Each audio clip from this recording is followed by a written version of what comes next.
again, another factor here that I haven't mentioned is the use of alcohol. But I think that what alcohol did, in conjunction with, let's say, my exposure to pornography, was alcohol reduced my inhibitions. At the same time, the fantasy life that was fueled by pornography eroded them further. In the early days, you were nearly always about half drunk when you did these things. Is that right? Yes. Yes. Was that always true? I would say that was generally the case, almost without exception. All right, if I can understand it now, there's this battle going on within. There are the conventions that you've been taught, there's the right and wrong that you learned as a child, and then there is this unbridled passion fueled by your plunge into hardcore violent pornography. And those things are at war with each other. Yes. And then with the alcohol diminishing the inhibitions, you let go. Well, yes, and you can summarize it that way, and that's accurate, sir. What role does alcohol play in Mr. Dahmer's situation, and how did that interface with his paraphilia and with his character?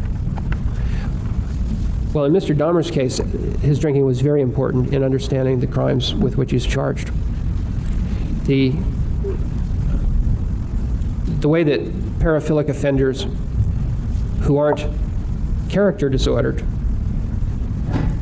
get to be offenders instead of law-abiding people is often because of substance abuse. In other words, because the paraphilia doesn't cause anyone to commit a crime, we have to ask ourselves, why is it some paraphiles commit crimes? Well, some do because they're bad people. They have an antisocial personality disorder, and they don't care about anyone else, so they just do it.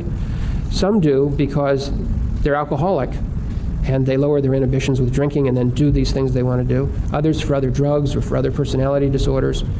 But it's not because of the paraphilia. It's because of these other problems that lower their inhibitions or that cause them not to have any inhibitions in the first place, that they'll commit the crimes merely to satisfy themselves sexually.